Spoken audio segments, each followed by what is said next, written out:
Do you feel like Trudeau has hit the mark on some things before shit went south?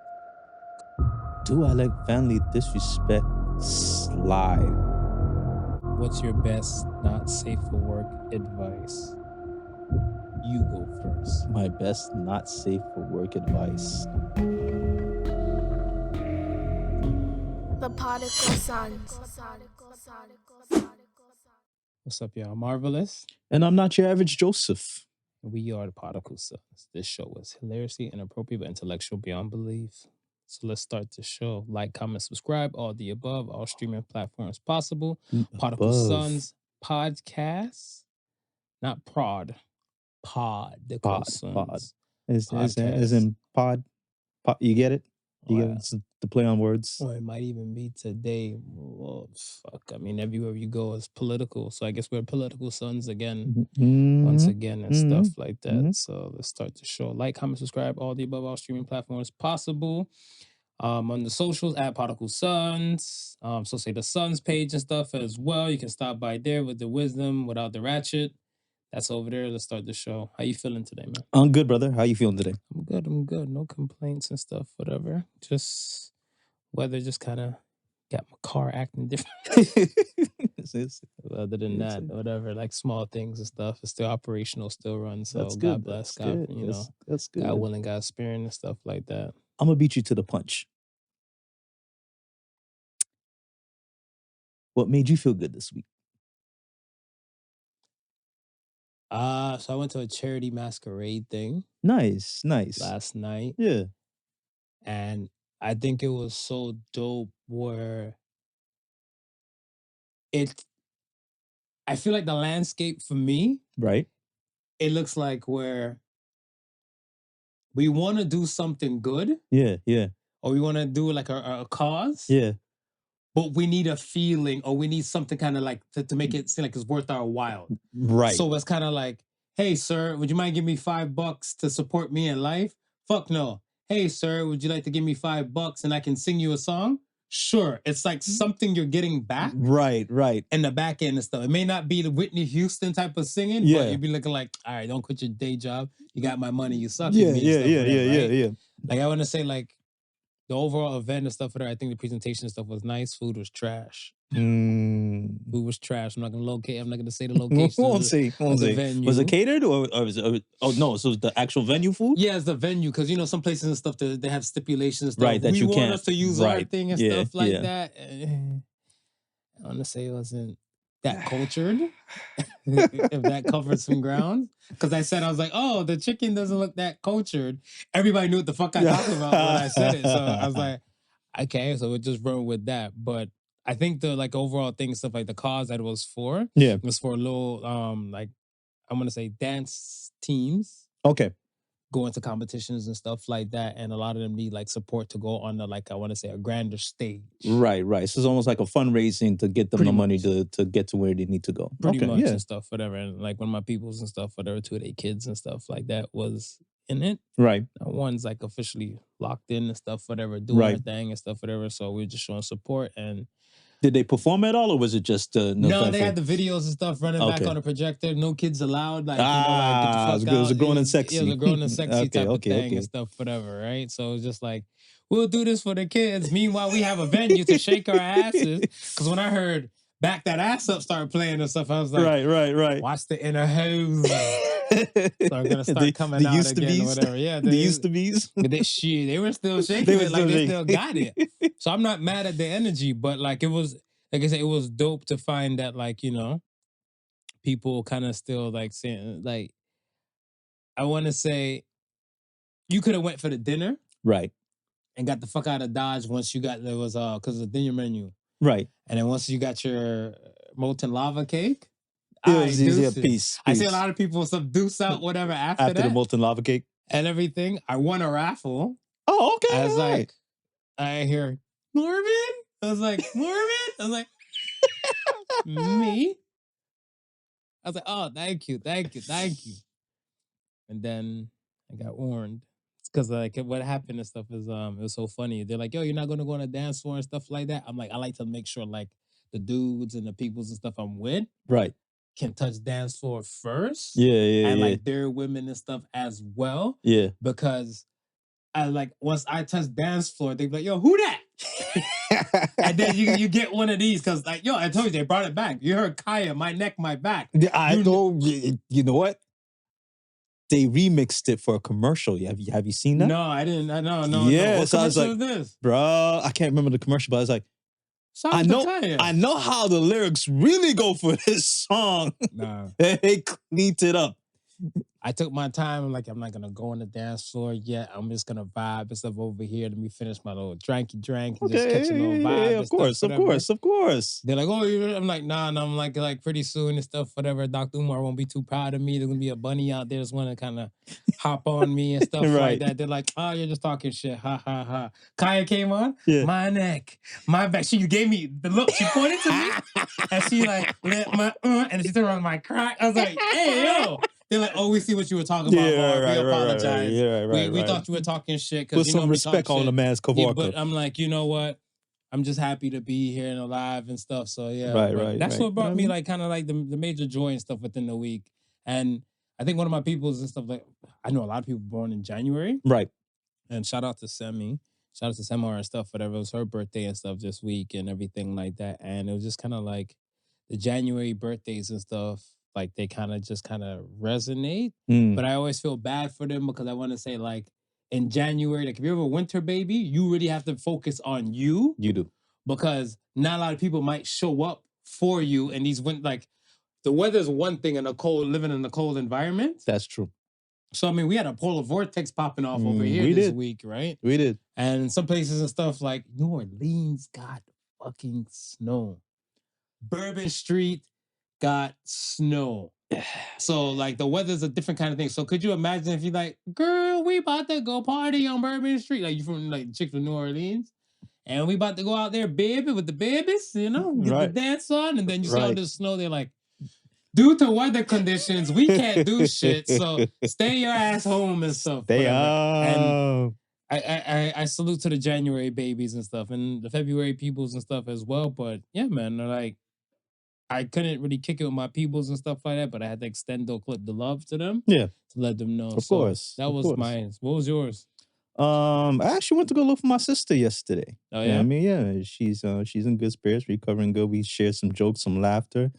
And I meant, and it slipped my mind because I wanted her to try the screwball whiskey. So you're going to buy a bottle? Yeah, I'm going to buy a bottle. So next time I got to just remember to keep that in the back of my mind when I go to look for her. Shout out to Kemi with Galaxy Burgers and stuff. Shout out to Galaxy Burgers, man. Like the funny thing too, the man had a video the other day talking about like lunch break. Right.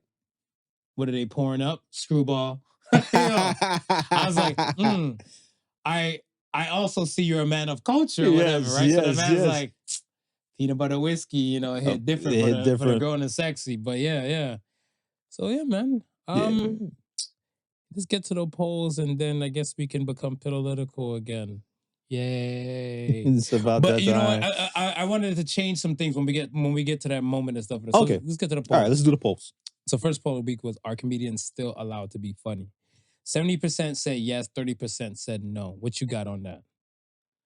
I want to say yes. You got yes? Yeah, I got yes. How do you feel about the Roseanne thing? Like we spoke about the Roseanne video and stuff last time and stuff. Yeah. Like, people forget Roseanne Barr is a comedian. She's a comedian. I mean, she may not be your type of but she's still regarded as a comedian. Right. So if you see her doing a video and stuff like that, do you take it for, oh my gosh, I can't believe she did it? Or you have to look at it stuff like, yo, she's a comedian, because with the braids and everything and stuff, whatever, it might be appropriation to an extent, but then you look at it stuff like comedians are meant to go and push these boundaries. They got to push those buttons, and do all man. this type of things, whatever, right? Yeah, and I look at it stuff as like people weren't having even Roseanne doing that when we posted a video, right? Right. So I felt like the 30% I feel like is a lot higher because they're looking at more of their favorite comedians. Yes. Right? And I think that's very unfair and very biased that you just want to just say, all right, you know what? Chappelle can be funny, not Roseanne. Right. Cat Williams could be funny, not Jamie Foxworth. Not Jamie Foxworth. John Fox, where is it? It's a Oh, J shit. something. Larry the Cable Guy. Let's go with Larry the him. Cable Guy. Let's go with him. Jeff Foxworthy. Jeff Foxworthy. Yeah, but like, you know what I'm saying? Like, it's not fair. Like, let comedians rock across the board. Like, I guess like with the whole Louis C.K. thing and his thing and stuff like that, like his thing was not on the stage. I Right. get it. Yeah. I understand that, whatever, but that doesn't take away the fact that like if he used to do a stand-up, they're like, boo, get off the stage, you pervert and everything. Girl, you're not funny. Yeah. No, comedians are allowed to be funny. This man's job and his paycheck is a comedian. Let them rock. Let them rock. All right. So the next poll now we have of the week was, do you let family disrespect slide? What do you got? Do I let family disrespect slide? So let me give you an example. Yeah. Let's say, for example, well, I want to say our culture is a Jamaican culture. Right. Right? Some Jamaicans don't have like the best finesse when it comes to saying for things. certain things. Right. Now I look at it stuff as where I've had a relative in the past say some shit to me like when my son wasn't around, like, you know, how come you don't have any kids? Yeah, Batiman. That's not the way to go about it. Right. But I look at him like, slide clothes, nigga. First and foremost, whatever, how much you got on this upcoming kid and stuff like that? Oh, you got no money? I need you to sit down and shut the fuck up and mind your business and stuff like that. Right? Yeah. So me personally, I don't let family disrespect slide, but then some people on stuff, they're like, yeah, nobody wins the family feuds. Right. And they allow some disrespect and stuff, whatever, right? But I look at it stuff as where the older I get, I take respect and disrespect on a whole nother level. Like I want to say, like, I'm all jokey. Yeah. But I have to know for a fact and stuff, whatever, that you're in my corner. Yes. If you're in my corner, I rock with you like that, whatever. I'll be every dumbass, I'll be stupid son of a all the above, because I look at this stuff like, yo, it's all love. And we've established this. Yeah. Certain family members and stuff, I don't think they've established this with certain people. So now it kind of comes off as like, oh, you're trying to fight, or it's condescending. Right. I heard one day and stuff, whatever, at like a Thanksgiving and stuff, whatever, right? I went to go make a visit, drop in. Yeah. And a friend's, like, say younger relative was like, I'm gonna say she's about like 16. Okay. And then like the OG auntie or friend of the family was like, older lady, she was there. So she looks at the 16-year-old and stuff, whatever. And I'm just there. I'm visiting. You're visiting. So I'm just holding my corner, eat my food, right. and just smiling, watching football. Bipartisan. Right. You know? So then I see the aunt figure walk up to the 16-year-old stuff. I heard you're still messing up and stuff in school. Right. Right? Yeah. And the 16-year-old claps back with like, I heard you still got a man. So I'm looking at him like, let me just see what transpires and stuff, whatever. So then they start going at it and everything, and everybody told the 16-year-old to pipe down because that's not how you speak to your elders and stuff like that, right? Right. And I'm looking at him like, if I was a 16-year-old, be like, yo, dog, you ain't here helping me do no homework. Are you Silver in the World or like learning program? Right. Like if you're not playing a part of this solution, you're definitely part of the problem right now. Yeah. So we're not slide closed. You're gonna get disrespect. So I looked at it, I was like, because when my people was like, yo, I apologize, like you witnessed this and everything, like, you know. But I was like, there's no such thing as a perfect family. None. But I looked at it stuff as like, the auntie was wrong to violate. Well, I was about to say, I mean, there's a time and place for everything, right? It's like you're there at a function, and if you know you want to speak about certain things to a certain person, you can easily take them one side and be tactful about it. Right.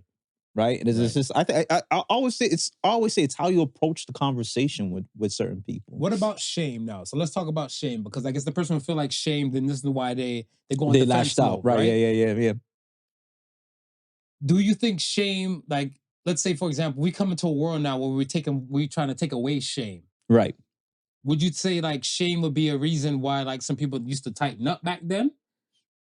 I would say so. I would say so. So that's the reason why, like, I would think and stuff like this older figure will assume that like maybe if I shame this kid, it might make them tighten up. Right. But I look at it stuff as like, I'm with you, like to the one-on-one type of thing. But I look at stuff as like, how involved am I into that person's world? Because I'm not involved in that person's world. Yeah. My hands is off it. Well, I was about to say, I mean, again, it goes back to what you just said a while ago, right? Like back in the day that shame tactic, you could use that and tighten up. I don't think you can use it with nowadays. Shame doesn't exist. Shame doesn't work no more. No. Not especially with this generation. What do you mean, like children? Yeah. Who are used to disrespecting each other left, right, and center on a regular. Yeah, but I don't feel like these kids know shame because, and this is the reason why I say that and stuff. It is because I look at stuff as like a lot of the parents today, they're not as strict as they used to be. Right. So I look at it stuff as where they're more coddling, so to speak. So now if somebody, like, let's say online bullying, like for the death of me, I can't understand and stuff, whatever, but I'm a different person. Yeah. That whatever you say about me online is going to make me kill myself. Right. But we have a lot of teenagers and stuff causing self-harm because of online bullying. Yes. So, and even like, I want to say, not even the bullying aspect, but let's say the shame. Right. Because there was a young lady in Canada, I think like she probably participated and stuff in a, I guess in a gangbang, so to speak. And she was a minor. Right. Right. And I guess it was a grown-ass man was that one badgering her and stuff about like, you know, oh, you're a slut, you're a whore and all this. And then the little girl ended up taking her life. So I'm like, that shame didn't fix anything. It kind of caused a funeral. Right, yeah. Right? So I look at it stuff as like, when you're saying like shame doesn't work no more and stuff, whatever, I'm like, I think it's an old school mentality thinking shame and stuff do work. But I feel like a lot of the kids now, if they get bullied by somebody online or somewhere and stuff, whatever, I don't think they're trying to conquer this battle by themselves. Like they would kind of notify like, mom, dad, this person's messing with me or this person's pissing me off or etc. So the shame, I think there's some like certain places there's caveats. I think if the person who's doing the shaming, if you see them more of a threat, then I guess yeah. But if you don't see them as such a threat, like the go back to the 16-year-old and the auntie, right? She didn't look at her auntie as a threat, so she was ready to clap back. You know what I mean? It's like so if she did view the auntie as a threat, yeah. Do you believe that she would not? She would have probably thought about it. Maybe still had the gall after, but she probably would have thought about it. I feel like a lot of them got the gall now. Because a lot of them do got the gall. Yeah, but again, I'm saying like they got the gall with who they know. Like they'll be able to push the buttons with. So Duppy know who for right. Sorry, Ghost know who to scare. Ghost know who to scare. To the non-Jamaican folk. That's fair. Nah. Attention family members. Yo, slide close. The only thing sliding over here is the cha-cha. So, I mean, if you feeling froggy, leap. I'll put you in your place like a real estate agent. Onward! Onwards! How are you ready? I'm ready. All right. So, okay. For my political dance. Yeah. Because we're doing a little bit different. I want to move forward and stuff by doing it like this. Okay. Us being a podcast that is not based out of the United States of America. Right. I feel like we should look at whatever's going on within the United States of America. Yeah. To see if something it relates back to our home. Okay. Or whatever country. So if you're in the UK and you're looking at like the inauguration and all that type of stuff, right? How does this affect you? That should be your main concern, right? Not about I can't believe America, this, that, and the third. Yeah, right. Yeah. All right, so let's start. Are all politicians liars? Pretty much. We've known this from time. Yeah, pretty much. So let's say now, and I start with that before everything because I want to look at like sequential like timing. Yeah. President Carter's funeral. Right. Obama disrespected, to me. Yeah. He disrespected the Democrats. Okay. That's just my opinion. Right. I didn't like the fans, but then again, I've never watched House of Cards. Yes. Right? I've never watched the show House of Cards, never watched the full episode. I've seen probably little 1-2 moments and stuff like that. And I know that these things are like a house of a cards kind of dance. Right, right. But I look at it and stuff as where, and I'm going to bring it back to Canada stuff shortly. Yeah. A few months ago, Obama was campaigning out here saying Donald Trump is a fascist. Right, right. At President Carter's funeral, they like, yo, they look kind of chummy. They look kind of chummy. If we're gonna call, let's just say like, like we heard the thing with the whole some Instagram thing, whatever, right? Right. If we look at stuff now, like, would you be calling Hitler a monster and then be like, yo, Hitler, he be wilding sometimes and shit like that, whatever. You see this chick and stuff. It was a wild kind of precedent. It was. Like the precedent was so different. Michelle wasn't there. Right. Michelle took a stance, like she not fucking with it, whatever, right? Yeah. Like inauguration kind of thing. But I'm like, at least the funeral, I thought she would have showed up. I thought she was gonna show up at the right. But funeral. I feel like Michelle kept the same energy from time, but like, like she's not fucking with because you think I mean, they knew ahead of time that they had to sit beside Trump and that was the deal. Like, I'm not gonna deal with it. So I look at it and stuff as like, and this is my Canadian thing and stuff, whatever. We love Barack Obama so much. Right. Like, let's say, or especially Americans and non-Americans love Barack Obama so much, whatever. But we know all politicians are liars. Right, right. But yet, at a point in time, we were in love with Justin Trudeau. Yeah, yeah. Just to the extent and stuff for that. But I just feel like out of the politicians of recent years, Obama has finessed and fooled the people. Well, I mean, and here's the thing, like, because, and I'm not necessarily would say that we know that they're liars. And so now we're changing. No. That's why I asked you. No, because this is what, because I know I'll look at it as, for what it is. It is what it is. It's a lie, right? But it's like these people like to believe in promises that they gotta know that all these promises that they say that they're running on. Yeah. They can't fulfill them, right? And it's like you get so enamored with the personality and the hope that this one time, a president says or a prime minister says what they're gonna do, they get in office and do it. And but 9 times out of 10, it doesn't happen. You witness it not happening. And we've noticed this over like the decades of time of politics and stuff, whatever. I want to say, like, even if you're a young lad and you don't give a damn about politics and stuff, whatever, like 18 and under. Yeah. But I look at it stuff, there's going to come a point where, like, again, once you don't give a damn, now eventually you're going to start giving a damn because now affecting like, you, your world, and everything around it and stuff, whatever, right? Right. How could you get enamored if you're already set to know for a fact these people are just going to lie in your face anyway?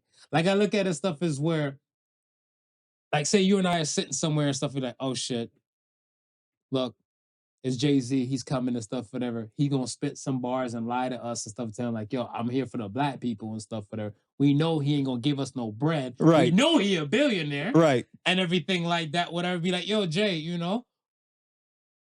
what's $1,000 each?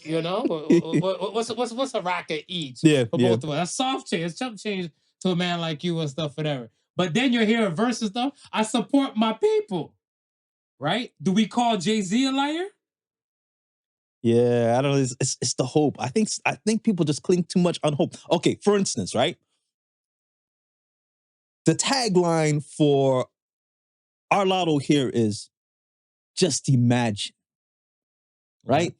And then they run the commercials and they show you all the possible things that this money could buy if you can only win it. Just imagine. Mm-hmm. But damn well the odds of you ever winning this money it's very slim. Is against all odds. Right. But it's just the hope that you have that even that small percentage might be in your favor. And I think people just look at these politicians the same way. I think, well, you know what? There's 10 things on the table.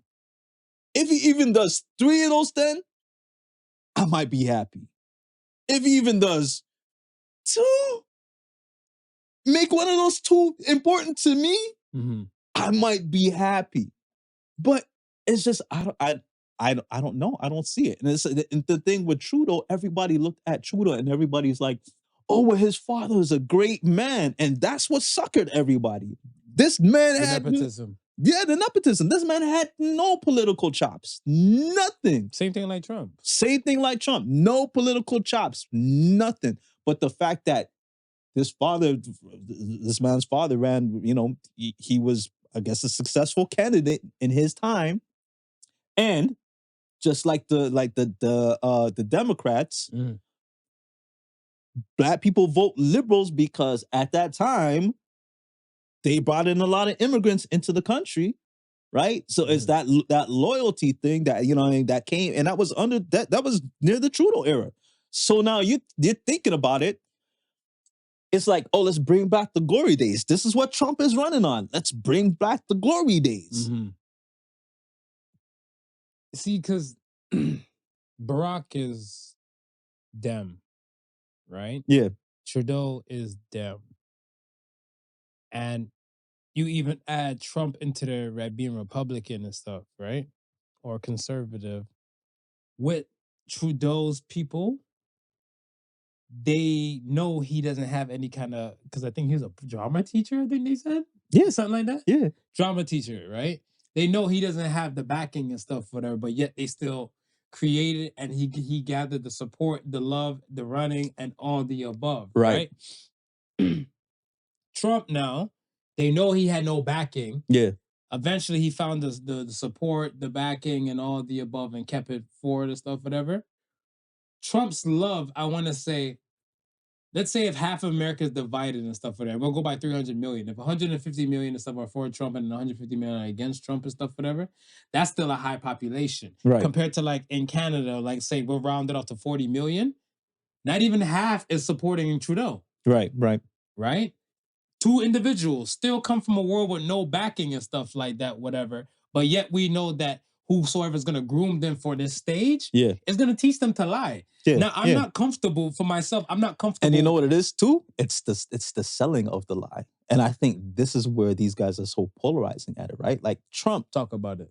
Trump is like in front of TV. Like he'll sell it to you, right? Like it or not, Trudeau's a drama teacher. So he's been taught how to sell it to you, right? Right. Obama's probably going to be the one to go down to be one of the best orators of presidents that there ever was. Yeah, but see, and that's what I'm saying. This Jimmy Carter funeral thing and stuff, I look at him like, yo, you just called this man the mini devil. Yeah. And yet you're here dapping him up, having key moments and stuff at this funeral. One, then we fast forward to the inauguration. Right. He present, Michelle not present and stuff, whatever. You there. And because it was cold, like the audience, I think part of the outside crowd and stuff went to the Capital One arena. Yeah. And when they showed him walking down the corridor, mad boos went out, whatever. Obviously, it's from like I want to say majority of the part might be from the Republican side, peoples and stuff, whatever. Yeah.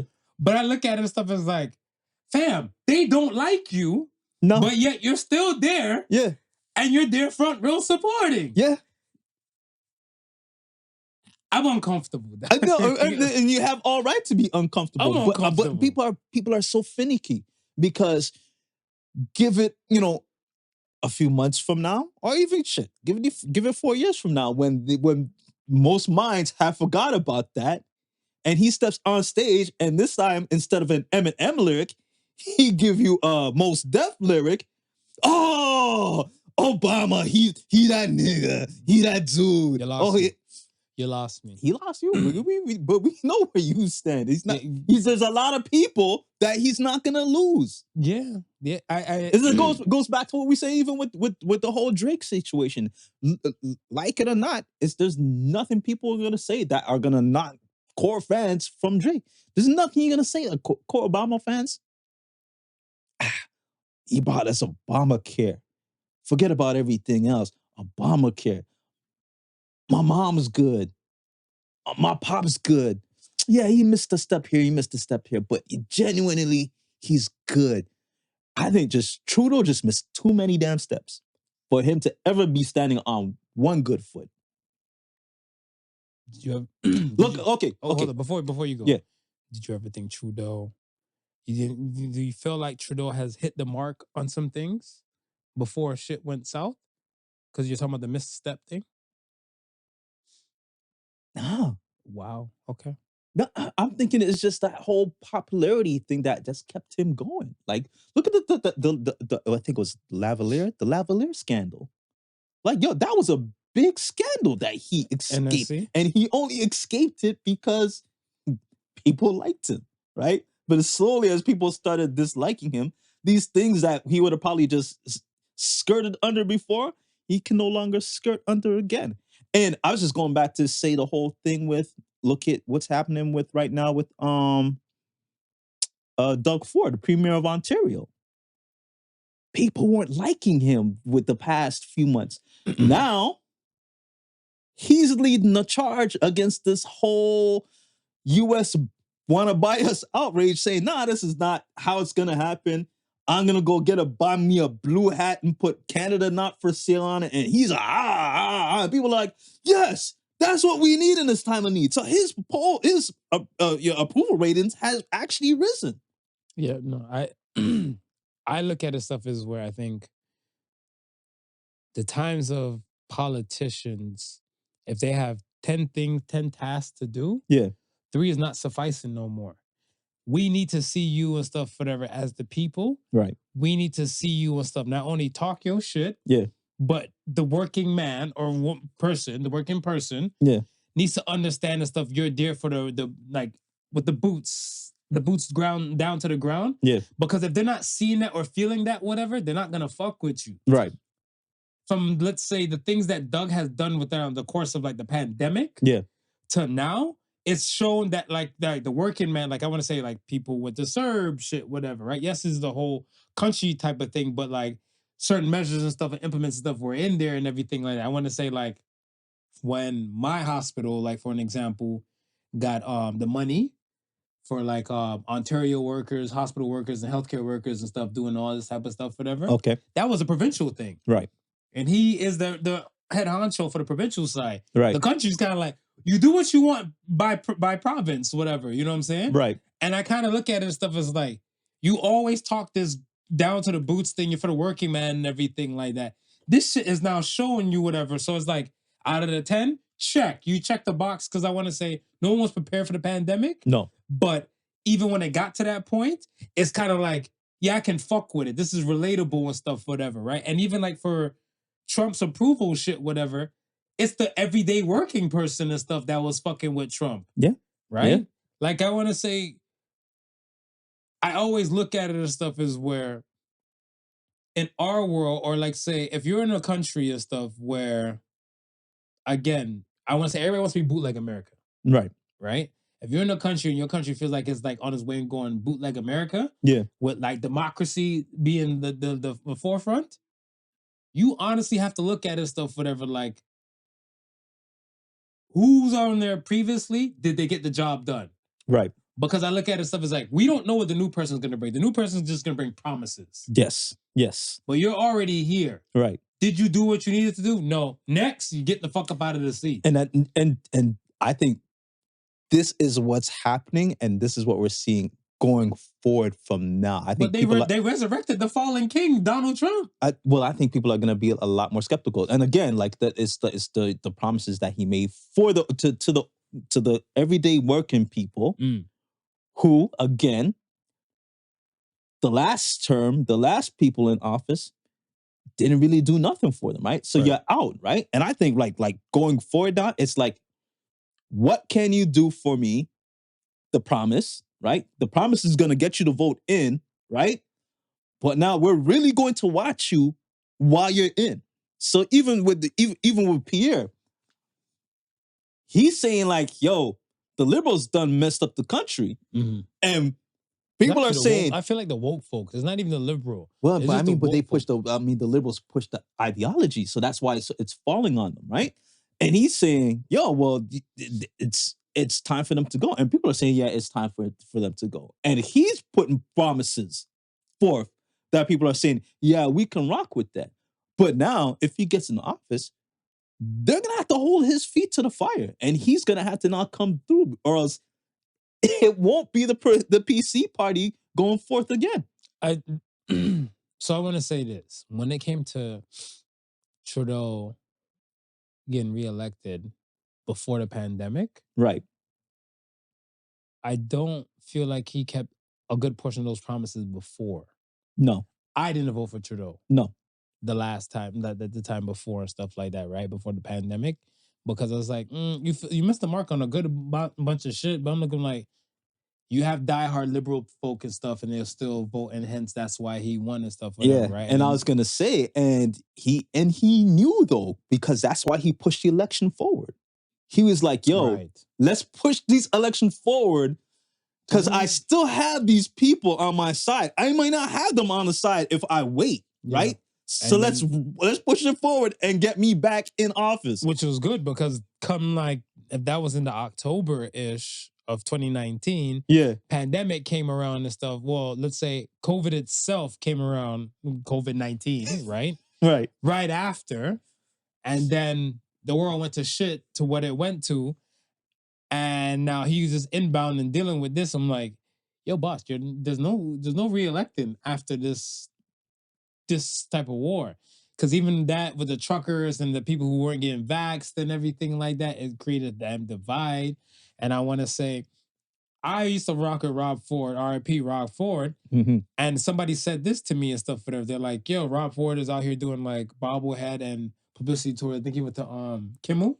Yeah. And he went to Kimmel, or he went out there and stuff in America and everything like that. They're like, we don't need them to look at Canada as a spectacle. Right. I heard somebody tell me that, whatever, right? Right. So I said, explain the trucker convoy and stuff that Trudeau allowed, because my peoples in America know what fuck the spectacle look like, and they're looking like, yo, Canada's fucking up over there. What's going on? Yeah. So I'm like, whose was a big of a problem? Rob Ford, who did his crack, so to speak, allegedly, and still got the job done, or Trudeau, drug-free, failed his marriage, and fucking up the country. I don't like single politicians, Smooth. I don't like single politicians. We've already discussed this. I know. It's astonishing to me, man. I don't know. Like, I look at it stuff as where the political dance and the political sphere. Yeah. I feel like I can fully understand why people would be hopeful, and I can fully understand why people don't vote, don't partake in the farce. But I feel like if you're not gonna take place in a farce, why not look at the independent people? Don't waste the vote and look at the independent people. Right. Because I look at it stuff as like, if you don't want to fuck with, let's say on this side, you don't want to fuck with a Jagmeet Singh, and you don't want to fuck with like Trudeau and everything like that, or Pierre and stuff, whatever. You got the Green Party. Yeah, let's look independent, even in America and stuff, whatever, right? Like, you had the Trumps for the Republicans, you have like the VP for like the Dems and everything. What about the independent people? Because I feel like the past few years and stuff, I used to consider myself centered. Now I'm looking at this shit, I'm like, yo, I'm gonna just start going independent and just not waste my voice. Just see what the fuck they're on. Yeah. Because they were like, some people say you waste your vote, whatever. I'm looking at them like, these two head parties aren't serving me. Right. So your vote is wasted anyway. Yeah. Yeah. So I might as well just try something new. Yeah. You know what I'm saying? No. I get it. I get it 100%. I mean, why would you help somebody win if you know they're not going to be rocking for you? And that's essentially what you're doing. Pretty much. Pretty damn much. So I mean, since Trump has taken over office, it's like he understands. And again, it's those promises, right? So I mean, do you think like him hitting the ground running, like he freed he freed the bum rush the show dudes? That's what I call them. What do you call it? Bum rush the show. The attack on Capitol Hill. Capitol Hill. He freed the bum rush the show dudes. The immigration policy, he's been like, he's doing everything he said. Well, that's what I'm saying. If he has 10 tasks and stuff, whatever, like, by golly George, the motherfucker already got to like 5. That's what I'm saying. And we're recording this on a Sunday. Yeah. On the Monday would be a week. So when you're hearing this on a Tuesday, he's been in for like a week and a day, 8 days. 8 days. And been going. And been going. Been going. Just been going. So I look at this stuff as like, this is what we want our politicians to be doing. We want our politicians to say something and do it. Don't if I voted you in for that, I'm expecting that. My issue, okay, my question to you, and I said this to somebody and stuff, but a few people and they were pissed off. What if Donald J. Trump did a great job? As an American, I would be happy. I feel like the bias and the hatred that he has and stuff for like the non-supporters, won't admit he's doing a good job. Look at the. I want to say this. That bishop. Oh, she annoys me. Hold on, I think I have her name somewhere.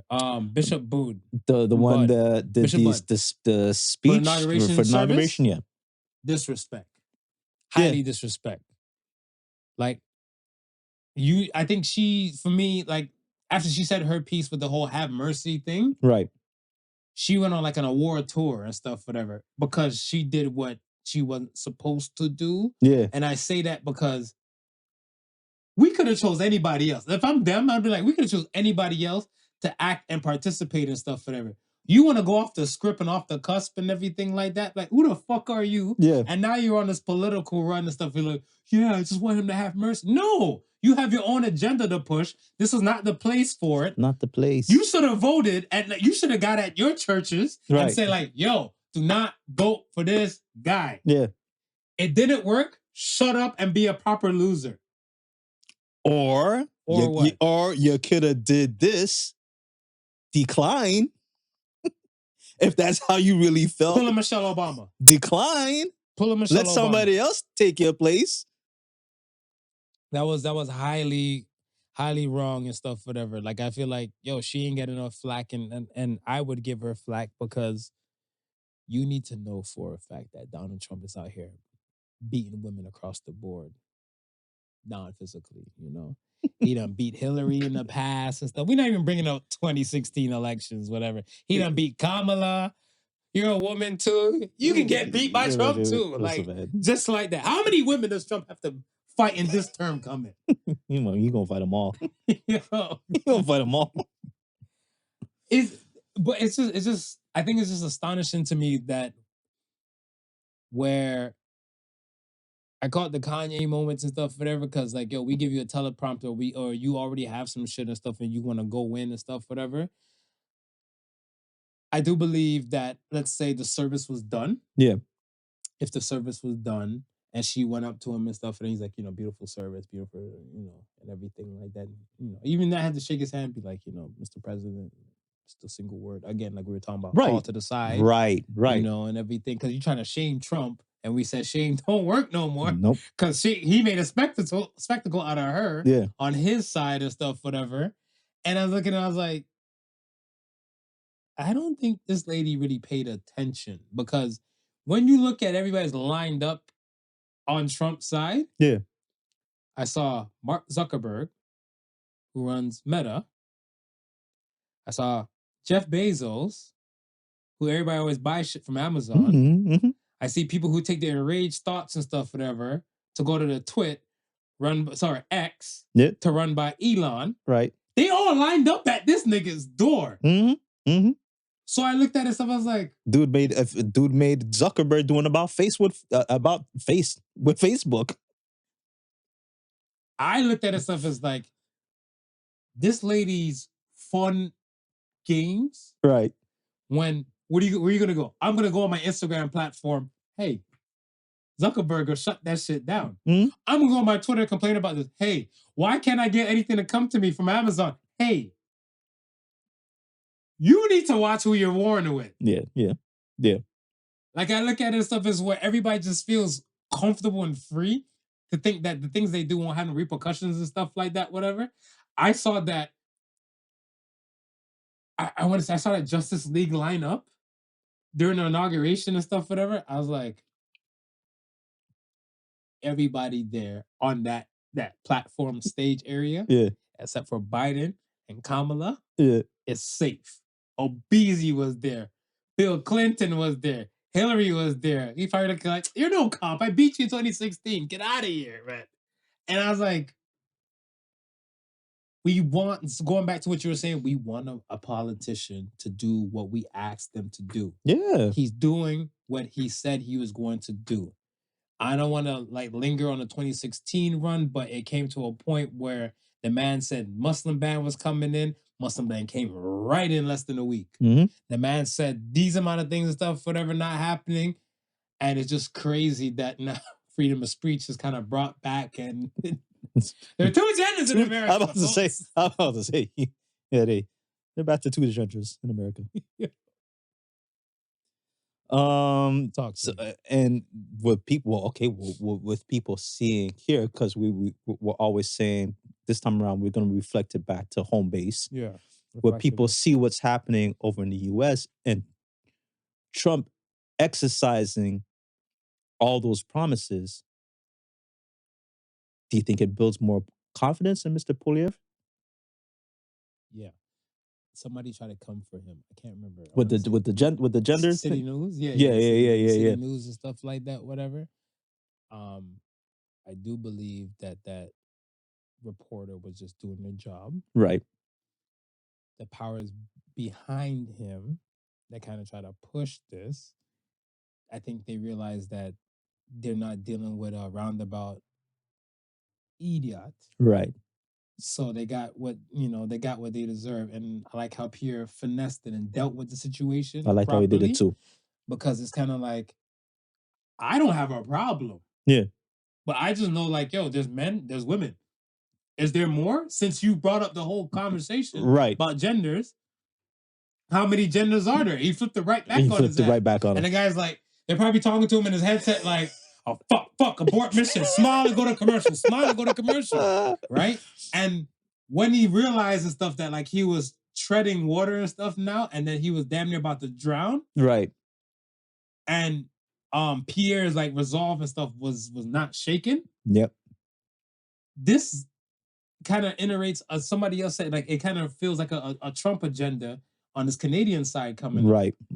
But I look at it stuff as where it ain't that. I'm telling you, it's the woke folk. Yeah. The woke folk I have a problem with. Yeah. I've always said and stuff, whatever, like, yo, sleep deprivation is a motherfucker. Mm-hmm. It will do some things to you and stuff, whatever. We push, let's say the woke folk have pushed so far left. That you don't know problem. Stuff where the center is and stuff like that. So now if you have somebody that might even be like decently far right. Yeah. Not even decently far right. I want to say just right. Right. Yo, they may look psycho, but then you look at it and stuff, it's like, no, this kind of works. I heard Schultz say a joke, whatever, and I died one day, like recently. Schultz said anybody who votes liberal type of shit, they're under the height of 5'8".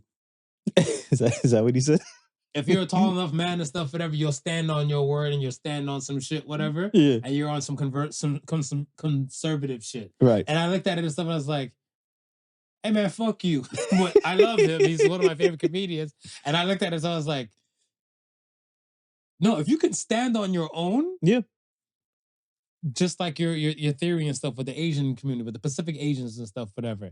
They stand on their own countless. They don't give a damn who's in office. They don't care. But people who can't stand on their own, they lean on the liberals. Right. They lean on the liberal idea because we need you to help me. Right. If you're conservative, you got your shit. Right. Like I look at it stuff as where, think about all the shit you do like day to day from like your businesses and all the above and everything like that, whatever. It doesn't scream liberal. No. It screams that you could do this shit by yourself. Right. And if people look at you like, oh, you're a business owner to several kind of like entities and stuff, whatever. We know what you're voting because you can stand. Yeah. We just didn't hit the height requirement for that piece of shit. Piece of shit. But love or no less. Yeah. But I look at it stuff as where, again, it's not fair where you want to take shots and stuff at people, not even Schultz, but I'm saying like they want to look at it stuff as where we need, let's say, trans rights, or not even say trans rights. I'm not even aiming at them and stuff, but just identity politics. Right. Make that seem like that's more of an issue compared to like our money. Yeah. Yeah. identity politics don't mean shit compared to like the money in your pocket. Yeah. Some people are barely taking home anything. Rent and like housing thing is like through the roof and stuff, whatever. Do I give a fuck I'm sorry, do I give a fuck what race you are? Should I give a damn? Listen, I was listening to this spot the other day and he was talking about, bruh, right now, men are under attack. Young men are under attack. You got them sitting in He heard a Podical Sons podcast because I said that years ago, my guy. You got them sitting in the basement playing video games because they don't know what to do with their lives. And that's who's voting for Trump, who's trying to give them now hope.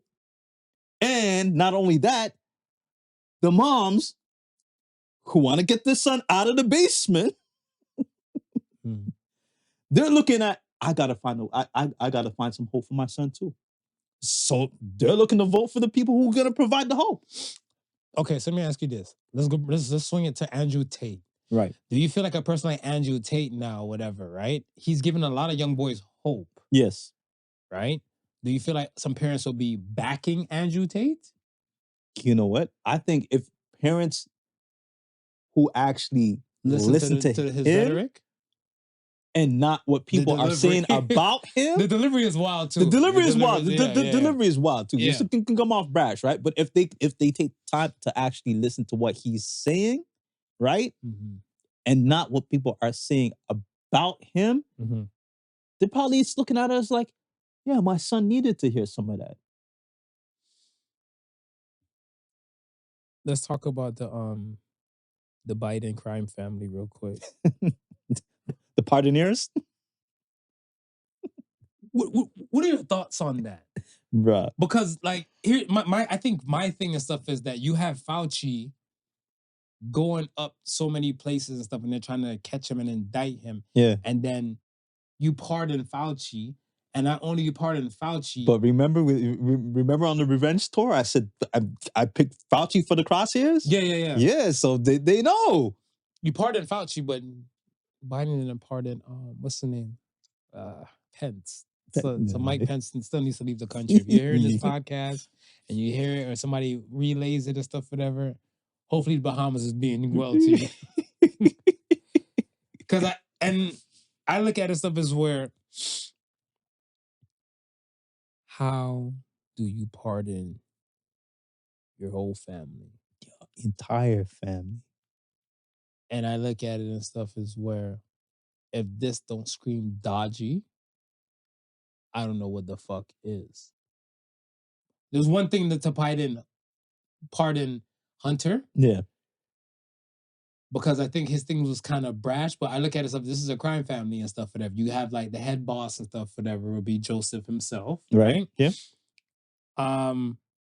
He's pillow talking with his wifey. Right. And then now bra. Yeah, bra in there. You have like the people that he rubs shoulders with and everything like that. And in your last ditch effort, you said, fuck it, you're saving everybody. Why are you saving everybody? We only had an issue with Hunter. That we know of. But that's what I'm saying. That we know of. Right. But that's what I'm saying. Yeah. We only know of an issue with Hunter. We don't know an issue with your wife. We don't know an issue with nobody else and stuff in your fam jam, right? Yeah. Why are you pardoning them? This is making you and your camp and the Dems look all fucked up. Because I said this to myself before you start. Yeah. I said, when the whole Capitol Hill thing popped off, Trump, they said Trump couldn't pardon himself. Right. So I was like, since Trump couldn't pardon himself and stuff, whatever, cool. Trump never said, all right, Mike Pence, you safe. This person, you safe.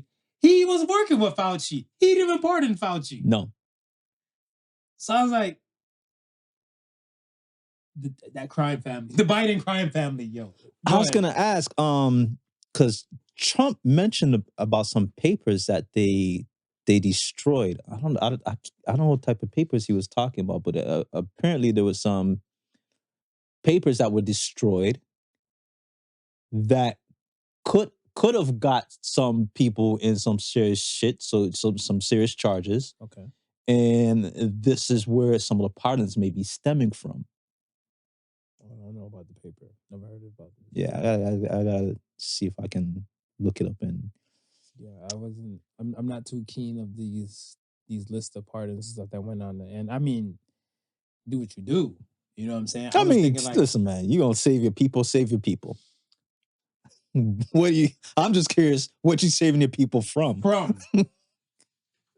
I'm just curious what you're saving your people from. Man, I don't know. I don't know, Smooth. I don't know. That's America. Let them deal with it.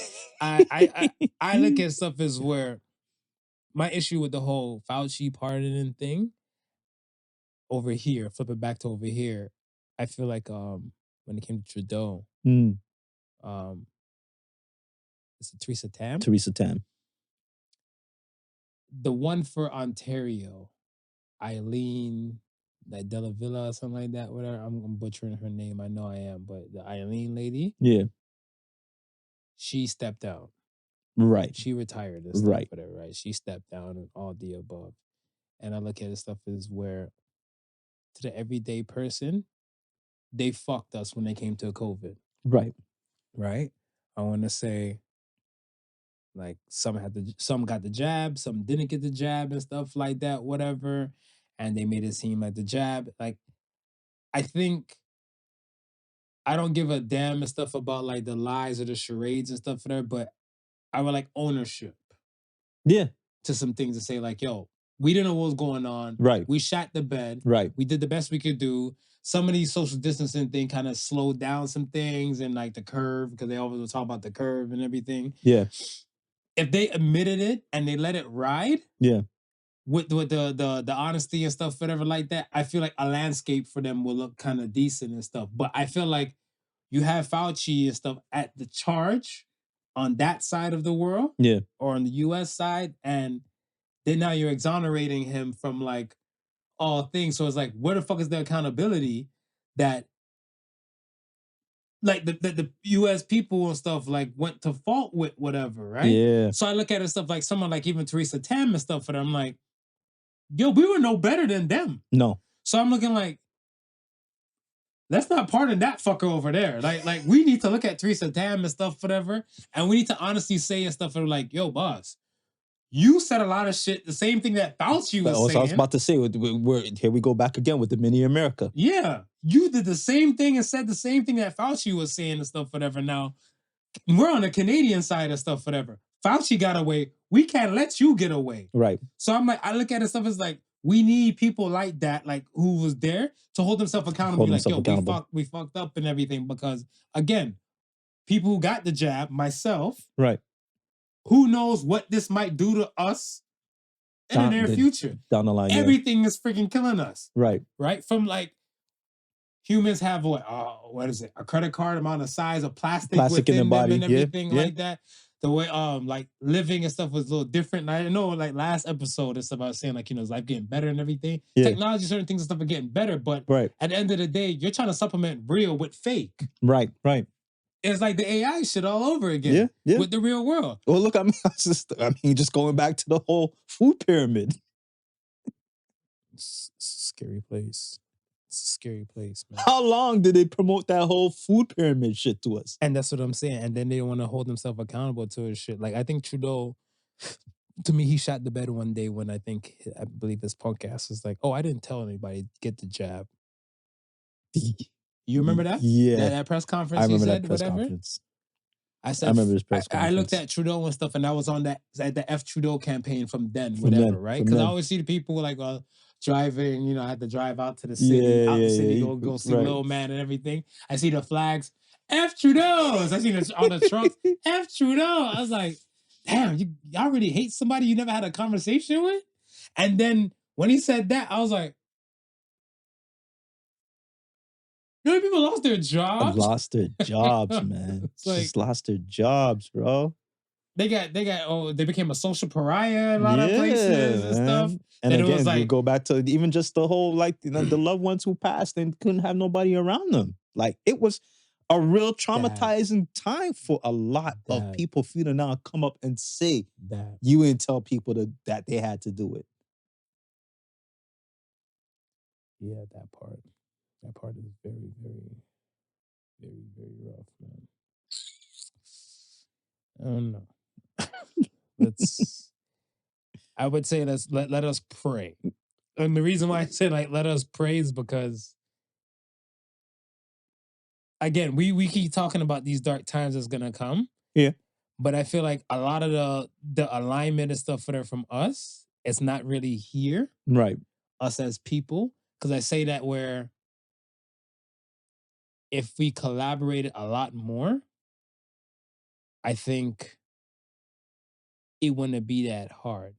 Like certain communities have each other's backs with certain things, right? Right. I feel like the richest community in Canada should be the Ukrainian community from all the support that they've gotten. They should. And I feel like the Ukrainian people and stuff have probably united and stuff on a different kind of level. Right. To kind of just say like, all right, we got the funds, we got the love, and we did help out a few people. Hell, I even heard somebody was telling me they rent out a house. Yeah. And on the basement level, they rented to like a refugee from the Ukraine and stuff, whatever. And then realized like when certain type of funds and things ran out, they're like, nah, Canada's wild. It's too hard to kind of survive. And they got the fuck out of Dodge and left whatever, right? And I'm looking like, your community is the reason why you're here. Why the rest of the people are struggling? Yo, listen, some of them took the funding back with them. Us as people need more togetherness. And it's kind of like, it's not the have and the have-nots, but it's like us and the government. Yeah. How many people do you think is really like seeing it like that, or they're still in that denial that the government is for them? Out of 10, I would say probably, I want to say 4 is for the government, is like 4 being a number. Right. It's saying the government is still with them. Okay. The reason why I say that and stuff is because I don't hear a lot of riots in the streets. Right. So I feel like because there's so much more order and civil unrest, less civil unrest. Yeah. I think it's like that. You see a place like like France. When they changed the whole thing, when the government changed the thing for the retirement age. Yeah. You see the civil unrest then. Right. A lot of the things that happen here, we just see more employers and stuff striking. Yeah. Because technology and certain type of things are getting better along the line. And same thing with Blue was saying that, we're going to trim the fat in order for certain things to kind of just get better, and we're going to get used to it over a period of time, right? Right. So I look at it as stuff as where 4 are still doing it because like, people are still paying whatever fines that they might get and stuff like that from, let's say, the government side and stuff, still doing their taxes. Still, you know what I'm saying? There's like less civil unrest over here. Like you tell me anywhere in Canada that you've seen like protests going on. Nah, I mean, come on. How long now has it been since the truckers have stopped? Been a minute. And that was, their trials and stuff are still like going through, right? And that was the biggest thing that we can say that ever happened in Canada, as far as they looking to fight back against the man. And I would say it was more than 4 that were shitting on the truckers at that time. I would say probably maybe like 6. Shit on the truckers. No, a good portion of them shit on the truckers, but I feel like it's like none of them stopped to even say, hey, you know what? Let's actually look at it from the truckers' point of view. And even though the government is not really saying much, and there's really not much that they're into backing what they're saying, we're still gonna rock with the government. But I mean, the government caused the divide. Yeah. Just in general, right? In general, yeah. Because I look at it stuff as where if the government came out and made the jab something similar to the flu shot. Right. By choice. Right. Just like that, whatever. Right.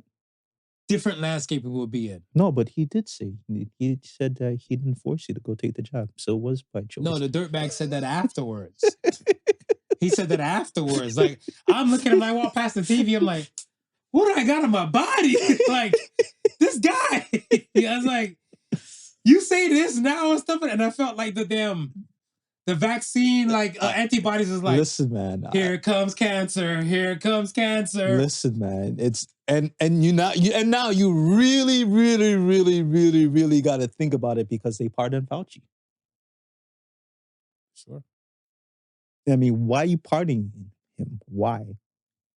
And the same drugs that they promoted in America to take for the jab, the two countries, Pfizer and Moderna, are the same ones and stuff that most countries kind of went side by side with and worked with and stuff as well across the board. So as I'm looking, I'm like, you don't have to be in America to look at some of their politics and stuff and be like, yeah, that don't concern me. I can yawn and keep it pushing and stuff, whatever. If your country had Pfizer, if your country had Moderna and stuff in there, guess it concerns you. You're on the same level with stuff as like the Americans and stuff. Listen, like if your country was beholden to who, have some concerns. You got beef with who? I'm asking. I'm asking. Do you have beef with the World Health Organization? Well, all these countries were arguing that these mandates is coming from who? That is true. It's like oh, we're not saying it. This is who is saying this, and we're in lock and step with who. Now, again, I blame the leaders though, but more than who. But go ahead, finish your thought. Again, going back to what you said, in a time of crisis, you want everybody working together. Yeah. Right? And you would need an organization like who to orchestrate that. Right? But like you said, somebody has to be held accountable. And I blame the leaders. I blame the country leaders. Well, you don't think who should come forward and say, listen, like no. we got it wrong too? I want to say, I'm not saying that they shouldn't say like they didn't get it wrong, but I look at it stuff as where, try to look at it like this. Work with me. Right. If I'm in my household over here and we're making, I don't know, we're making chutney instead of ketchup. Okay. And I'm telling you and stuff, whatever, I don't know, chutney will make your chicken go hoo-ha. Right. To blow up and everything like that, whatever, right? Right. You still got to pull the trigger to make chutney in your house or bring chutney to your house and stuff, whatever, right? Yeah. The world leaders of each country still have to say yay or nay, they're going to follow suit. And I say that because when Haiti, before the president got assassinated and everything like that, whatever, then it fall in suit with who? Right. What was the issue? So it was I'm pretty sure he had to hold himself accountable because they came and assassinated him and stuff like that, right? With American nationals or U.S. nationals and stuff along the line. But I'm looking at him like, yo, I can respect a person taking a stance. Right. And they died on their feet and live on their knees. Right. But the leaders and stuff in other places and stuff, they partaked. And they run our household or our land or our home. I blame them before I blame who. Who was just giving instructions? Right. It's up to us to make them applicable and use them. Right. Right. That's me. Listen, I don't really have a beef with who. I have a beef with like the fuckers that say like, yeah, because one person can be like, yeah, no. Trump, like when Trump was in, we got hydrochloroquine and that's gonna beat COVID. And what did that do? Nothing. Nothing. But again, like I said, like if everybody can just admit that, yo, we fucked up and let some of the people like, yo, we need pitchforks at Fauci's spot. We need pitchforks at like thing. And I don't want to say that, oh, like they're going to hold me saying like Marv is trying to incite crowds and stuff and riots. And I'm not. But I'm looking at stuff, I was like, why are we not looking this direction? Yeah. Man, oh, geez, Marv. Oh, geez. Geez, Marv. I'm just going back to all the times you made fun of like 10 years from now when the commercials come on TV. If you took the job. I'm on that class action, baby. You know I'm there. Lined up. I screenshot some of my, I got a one paperwork and stuff. I saw it the other day. I almost wanted to rip it. I was like, I might need this for my class You might action. need it. You might need it for the class action. Because there was a time when I was crossing the border so many times and stuff for like my family purpose and stuff, and then they had that travel app. Right. And that travel app, I had to upload so much information and stuff and input so much information and stuff to it just for me to go see my moms and shit like that, whatever.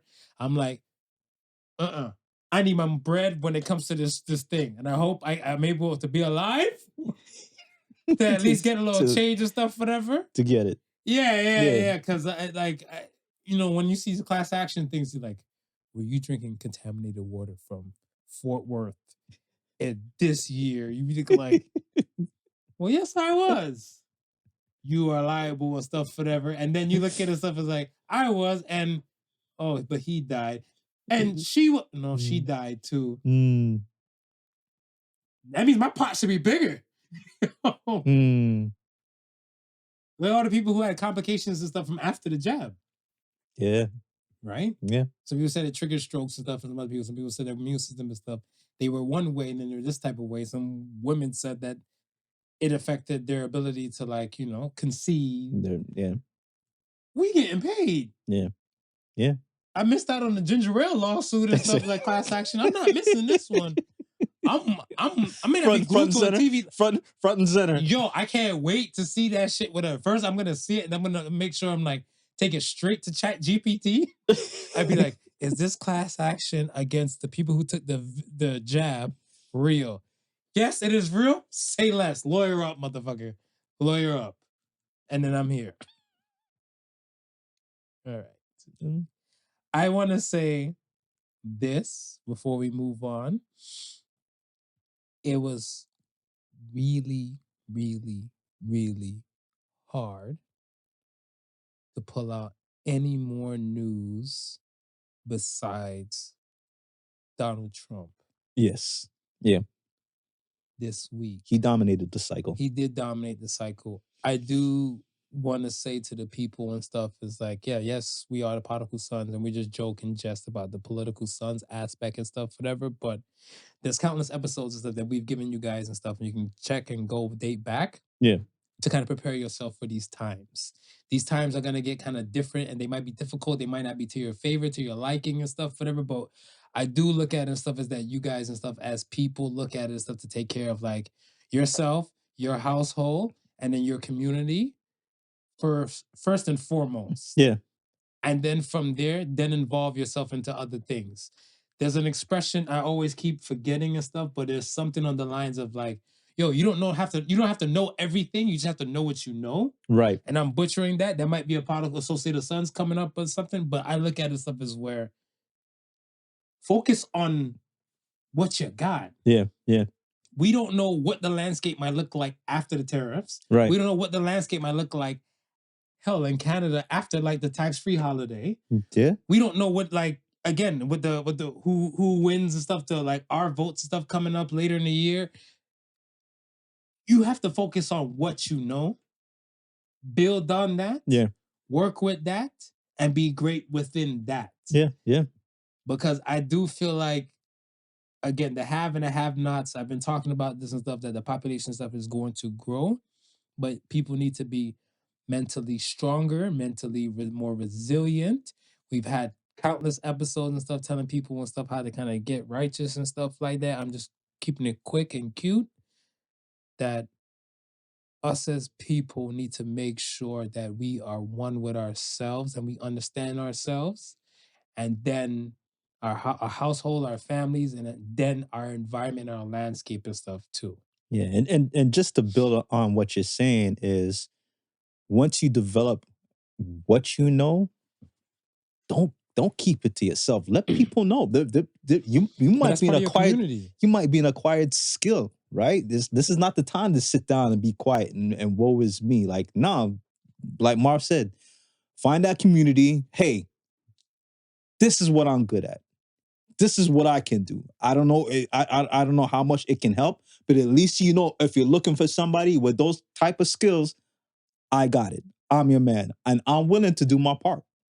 Yeah. And that's what I'm saying. Like, if community is more bound together like that, than to live so segregated. Yeah. Not by it. Don't let race divide you. Don't let religion divide you and stuff. For there, just know for a fact that like shit like zip codes and postal codes and stuff, whatever. You guys are in this together. Yeah. Your mailman is dropping off, or mail person is dropping off the shit to this location with this postal code or this zip code and stuff like that, whatever. That means these people are part of your world, like Little Mermaid. Well, you know, I got my tools and I'm kind of handy with my hands, so I know I'm a part of your survival team. Yeah, for sure. Like, without a doubt. We need to build shelters. Yeah, without a doubt. Like, well, shit, I need to learn a few more skills my damn self pertaining to that. Yeah, I got the know-how for a lot of other shit. Yeah. The blue collar skills, like I don't even wear blue that much. I wear more red in any case, so I need to up that ante. You don't crunch the numbers. You don't crunch the numbers for us. I crunch some numbers. I get some facts together and stuff. You crunch the numbers for us. We're gonna be all right. We're gonna be all right, man. Let's get to the question of the week. All right, question of the week. Question of the week. There are two types of people in this world. What are the two types? Have and have nots. Touch me. Everybody's answer be different. I'm gonna stand behind you on that. We stand together. We'll stand together on that one. Fuck it. Yeah. we gotta leave an example. Yeah. We'll stand together and stuff with that. The have and the have nots. Those are the two types. Those are the two types right now. All right, let's get to the Access Sons. Community. I like community. Community is great. It's all about it. First Access Sons comes from BoneStomp. Is there something that makes you happy in your daily life? Yes. Waking up. Waking up. Food and music for me. Food and music for you. Food and music for me. Like, I think there's a vibe where, hell, I was eating and stuff, whatever, even earlier and everything like that, right? Yeah. And it was so funny where at night now, I try to find myself listening to a lot more jazz. Right. To kind of get me back to that dream state world if I can't sleep. Yeah. And I was kind of, I want to say stuck, but I want to say it was a particular like playlist and stuff for a whole bunch of like, you know, like Herbie Hancock and some Winston Marsalis and stuff like that. Nice. So I kind of transcribed that kind of over when I was eating. Yeah. And it made me feel like I was eating in a fancy restaurant. So I was looking like, okay. I'm there eating my food and stuff, whatever, eating some noodles. And I'm like, life ain't that bad. No. So you need to find the things in your day-to-day daily lives to kind of make it seem like, music, you know. Music is definitely good. It's like, yeah, yesterday when I was by my sister's, it's like we were talking and it's like, apps came up and then I was talking about Mixcloud and they were like, Mixcloud? I said, yeah, that's one of the apps I use. I said, yeah, I got like my 70s, 80s and disco and funk mix. And they were like, yeah. So then we started playing the mix and it's like, yo, we were there. We were just jamming and vibing. It was me, my sister, and my niece Phoenix. And I was like, oh, Phoenix, you know this stuff? It's like, and we were having a time, man. So they're getting old though, too, right? Yeah, like I want to say, like, I look at it as stuff as where, again, see the music factor and stuff, whatever. The bonding. Like, let's say, for example,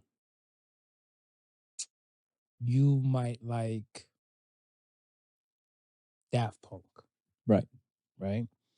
And I'm not speaking for you because Black people are not a monolith and stuff, but I look at it stuff as where you could be more, I want to say Jamaican dancehall reggae based, more hip hop based, more R&B based, hell, even a little pop and stuff, whatever. But when it comes to like that electronica type of music and stuff like that, it's not really your thing, or not really your people's and stuff. Is kind of naturally in that. Yeah. You buy one Daft Punk ticket, you go to the Daft Punk concert, you're now with your community. Yeah. 100%. So I look at it stuff as where it's still, like we said before, find your tribe. Right. It's up to you to find your tribe. And I look at it stuff as that when it comes to food, you have a ton of people reviewing shit nowadays and stuff about like which place is slapping, which place is good. Hell, a restaurant will pop up in your feed and you look like, this seems good. You might like it. You might save it in your to-go-to place and stuff like that, whatever. Yeah. There's tons of people just like you and stuff too. Right. And then when it comes to music and stuff like that, like, there's something for everyone. Agreed. All right. The next question comes from SonicDaPorcupine. Asshole. No hedgehog. Who didn't deserve the amount of hate they got? Oh, I was just talking about this the other day with your wife. You want me to go first? Go I'll ahead. go Go first. ahead. I had to learn this lady's name because I was talking about it with your wife and stuff, whatever. Yeah. And her name is, I'm going to say it, Lindy Chamberlain. Does that name ring a bell to you? No. Lindy Chamberlain, and I'm going to tell you why she got so much hate. Lindy Chamberlain was a lady, I don't know if she's still alive or not, whatever, but she's a woman in Australia where a dingo actually ate her baby. Is that where the whole "a dingo ate your baby" Dingo! came from?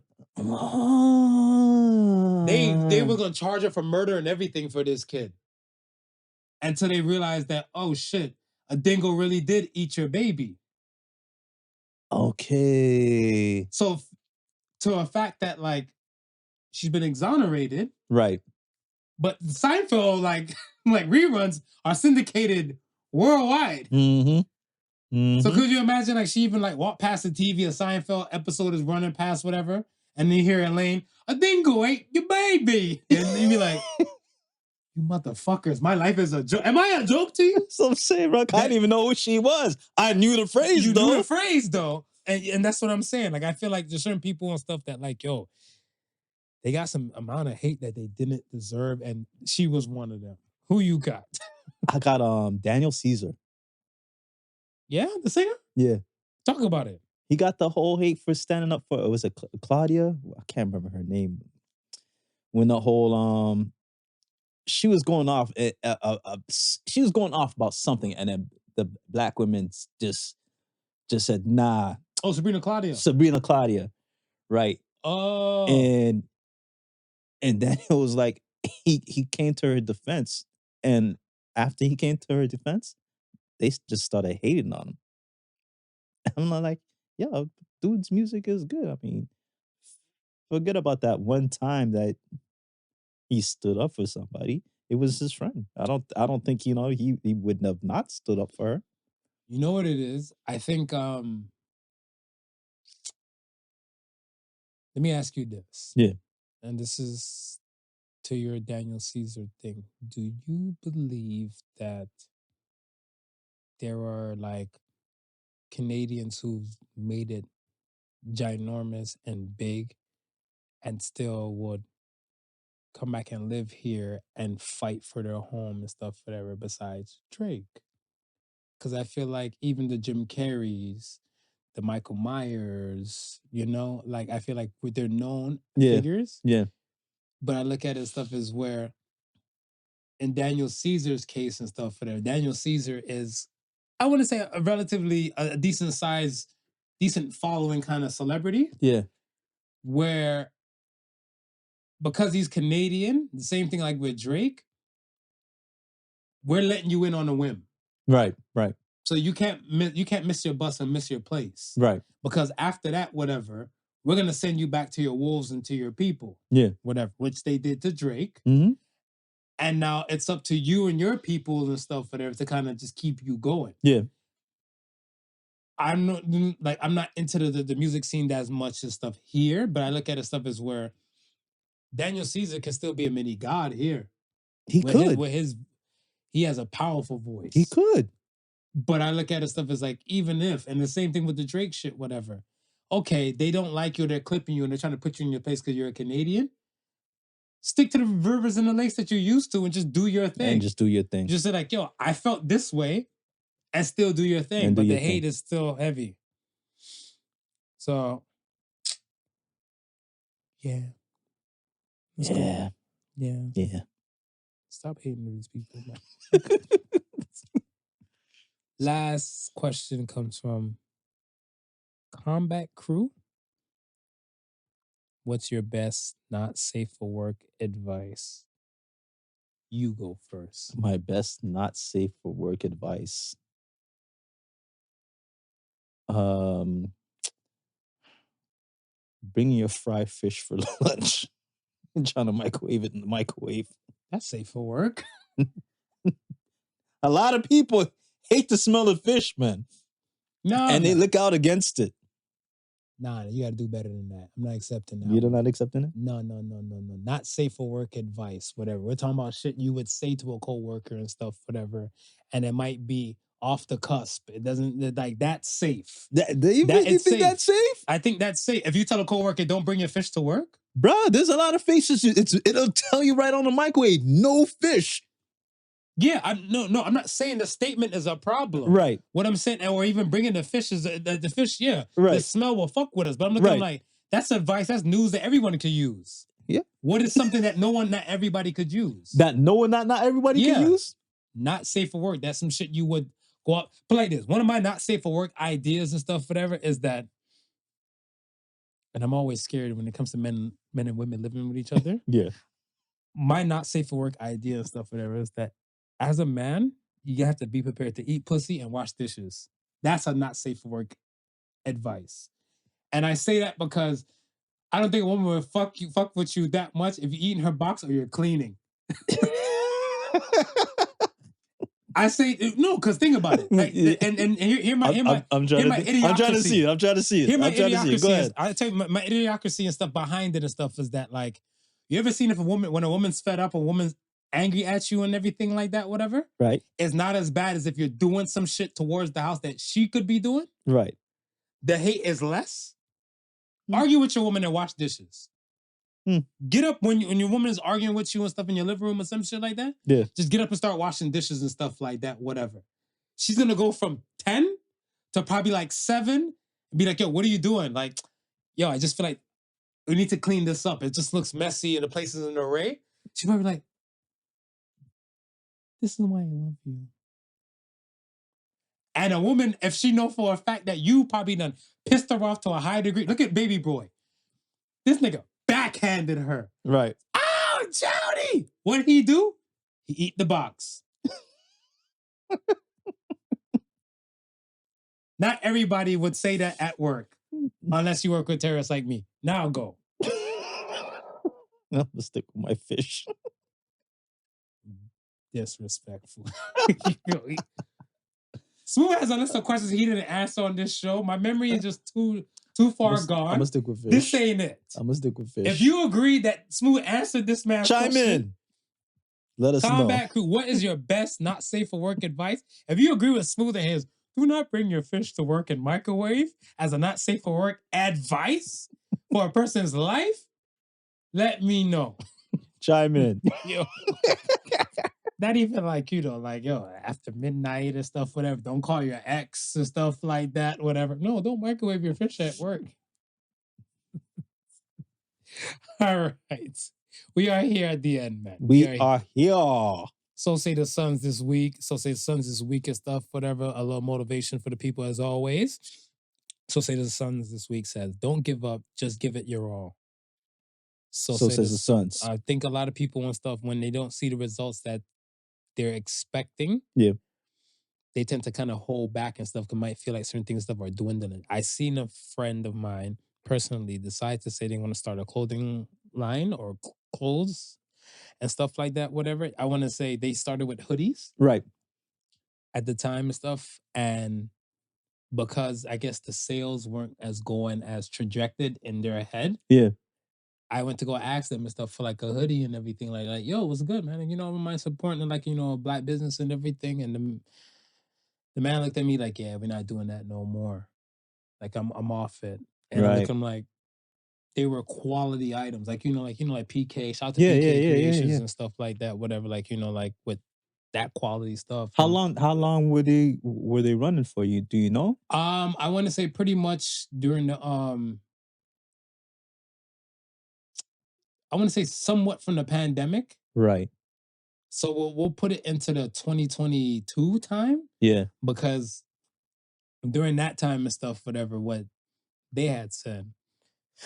And I think their spouse was also helping out with the business and stuff like that, whatever. Yeah. What they were saying and stuff is that they just kind of put it up on their gram, created a page and stuff like that, whatever, and kind of see if they kind of got trajected and targeted sales and stuff. And I'm like, well, no, that's not giving your all. Giving your all is like you need to get a website. Right. You know what I'm saying? You might have to pay for some marketing and stuff, whatever, to Right. it, whatever, right? Like I look at it stuff as like, and I told them podcasting and this is not too far off the kind of synonymous and stuff, whatever, because again, you're still trying to promote your brand. Right. And to let the people know everything about your brand is Yeah. about this. Yeah. And when I told them, like, for these checkbox things, they didn't do it. I'm like, you didn't give it your all. That's why you didn't get the results that you were looking for. So I'm like, yo, don't give up. Just give it your all. Yeah. So I think a lot of, I think a big problem with businesses, with most businesses is that initial planning stage.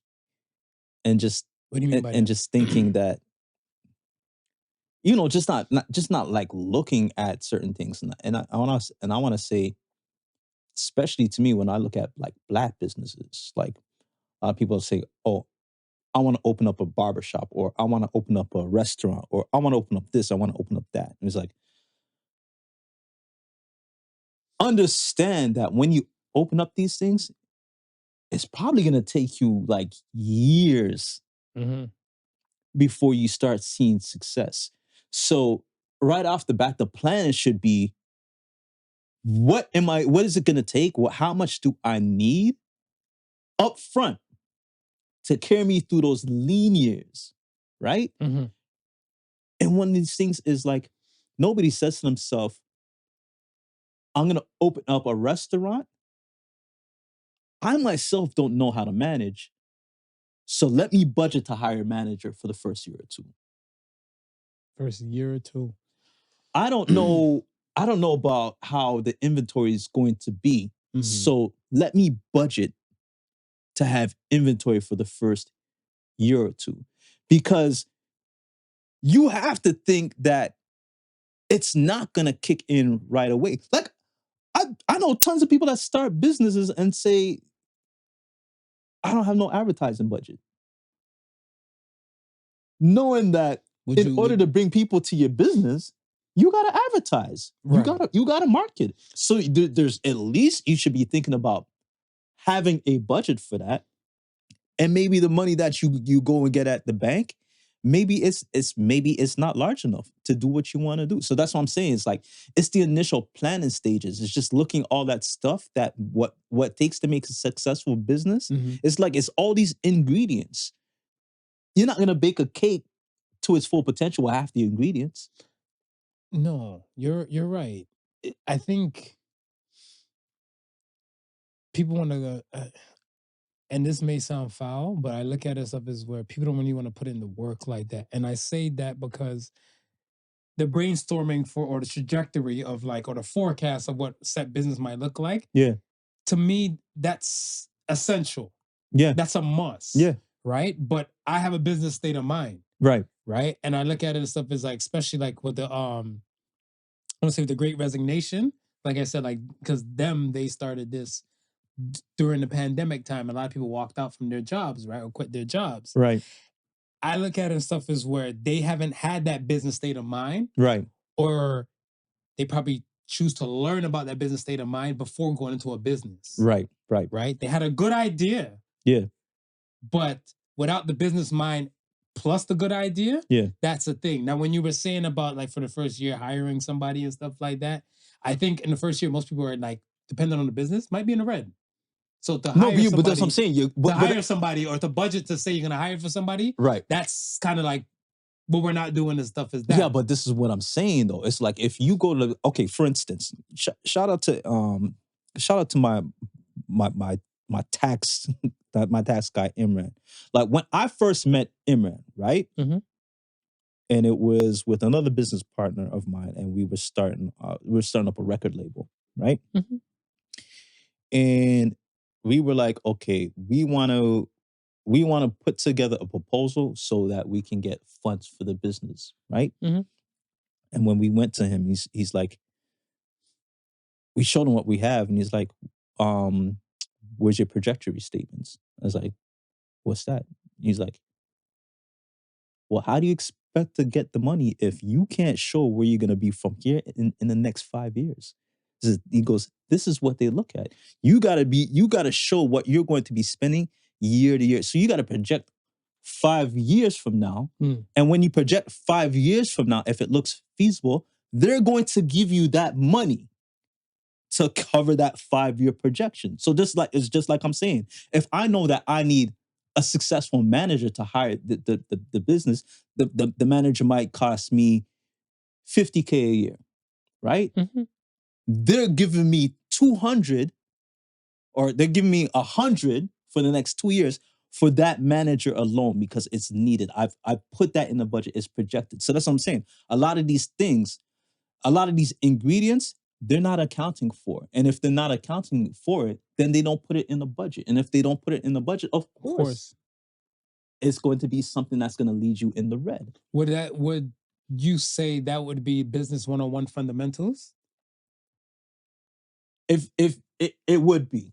And like I said, not knowing, yeah, that's the 101 that you would do. That's the problem, though, right? Because I look at it stuff as where to somebody who I'm gonna say went to school for business will understand like at least the formal aspect of it. Right. Will understand again stuff like marketing and the management aspect is an essential tool. Yes. But to somebody who did not and just has a good idea, this is where like the startups and the grand opening and grand closing is what happen.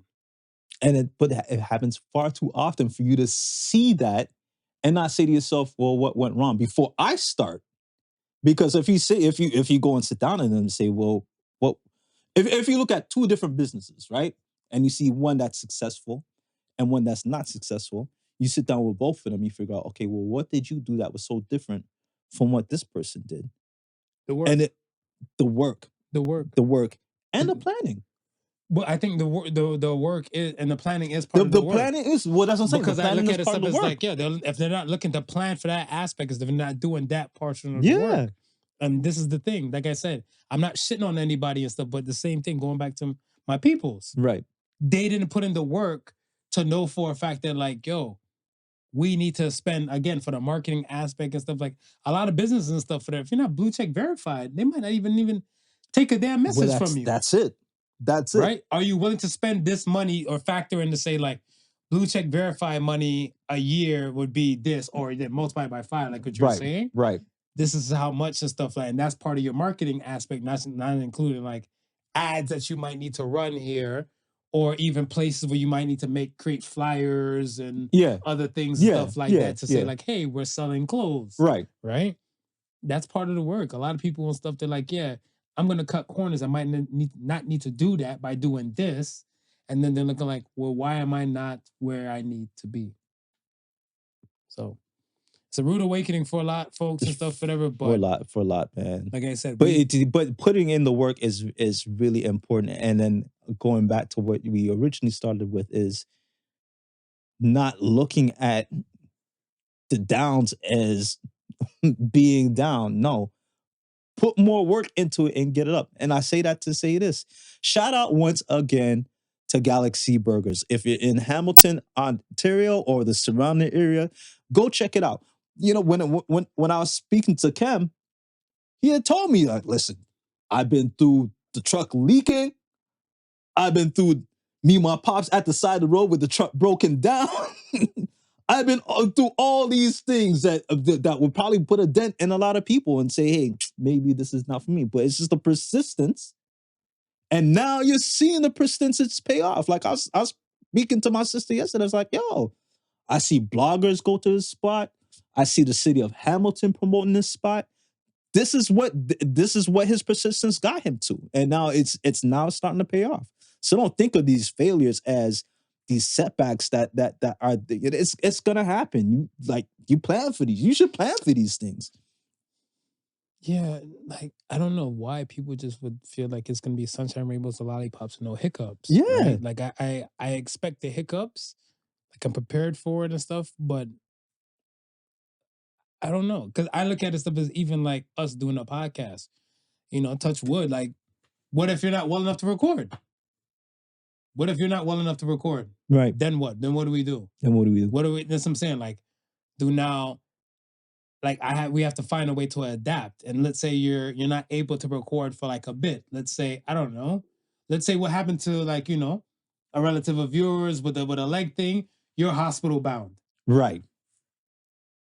I'm like, all right, I'm gonna bring in all the equipment into the hospital. Into the hospital. And we're gonna shut the door. Smooth by remote location.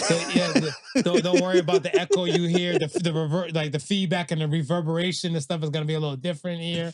But we're like, yeah. So we were saying about that point, patient in 6-3, please return back to your bedroom. Fuck all of that. Like we were saying, no, like you need to be prepared to adapt to the things that don't go your way. Right. And that's part of the persistency, and that's part of putting the work to make sure stuff that like, yo, this is not going my way. What do I need to do? Even if you're lost, there's so many places you can go and ask and stuff for. Fuck, ChatGPT and things like that is here where you don't need to talk to people. They created a space for you don't need to talk to many people and stuff now to get the results and answers that you're looking for. Right.